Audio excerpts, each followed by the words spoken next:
ଆଜିଠାରୁ ମହିଳାମାନଙ୍କ ପାଇଁ ଆସିଗଲା ଖୁସି ଖବର। ସୁଭଦ୍ରା ଯୋଜନା ନେଇ ପୂର୍ବରୁ ସରକାର ଘୋଷଣା କରିଥିଲେ। ଏ ନେଇ ଆଜିଠାରୁ ଆବେଦନ ଆରମ୍ଭ ହୋଇଛି।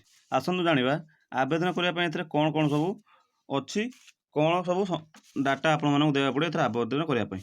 ଏଟା ହେଉଛି ଯେଉଁ ସୁଭଦ୍ରା ଫର୍ମଟି ମହିଳା ଓ ଶିଶୁ ବିକାଶ ବିଭାଗ ତରଫରୁ ଜାରି ହୋଇଛି। ଏହି ଫର୍ମ ସମ୍ପୂର୍ଣ୍ଣ ମାଗଣାରେ ଆପଣମାନେ ଅଙ୍ଗନବାଡ଼ି କେନ୍ଦ୍ରରୁ ଆଣିପାରିବେ।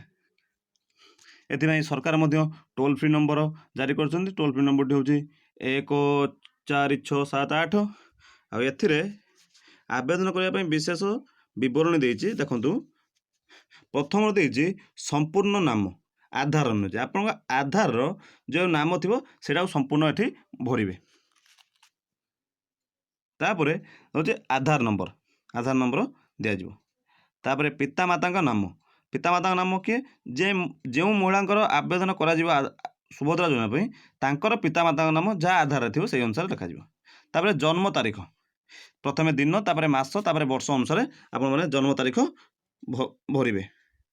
ତାପରେ ବର୍ଗ, ସାଧାରଣ ବର୍ଗ କି ଅନୁସୂଚିତ ଜାତି କି ଅନୁସୂଚିତ ଜନଜାତି, ଯେକୌଣସି ବର୍ଗ ରହିଥିବେ ସେଥିରେ ଆପଣ ଠିକ୍ ଚିହ୍ନ ଦେବେ।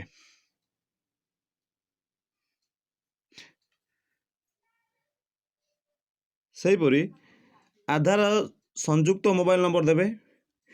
ତା ସହିତ ବିକଳ୍ପ ମୋବାଇଲ ନମ୍ବର ଆଉ ଗୋଟେ ମୋବାଇଲ ନମ୍ବର ଦେବେ। ତାପରେ 9 ନମ୍ବରରେ ଜିଲ୍ଲାର ନାମ, ଗ୍ରାମାଞ୍ଚଳ ନାମ କିମ୍ବା ଗ୍ରାମର ନାମ, ଗ୍ରାମ ପଞ୍ଚାୟତର ନାମ, ଏଠି ବ୍ଲକର ନାମ ଭରିବେ।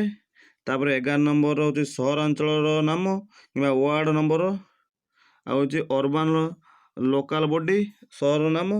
ତାପରେ ହେଉଛି ଆଧାର ସକ୍ଷମ ଖାତାରେ ଥିବା ବ୍ୟାଙ୍କ ଆକାଉଣ୍ଟ, ମାନେ ଯେଉଁ ଆଧାର ନମ୍ବର ଯେଉଁ ବ୍ୟାଙ୍କ ଆକାଉଣ୍ଟ ଦେବେ ସେଇଟା ଆଧାର ସହିତ ଲିଙ୍କ ହେଇଥିବା ଦରକାର, ସେଇଟାକୁ ଦେଇପାରେ। ତାପରେ ଶାରୀରିକ ଭିନ୍ନକ୍ଷମ ଯଦି ହେଇଥିବେ ତାହେଲେ ହଁ ମାରିବେ, ନହେଲେ ନା।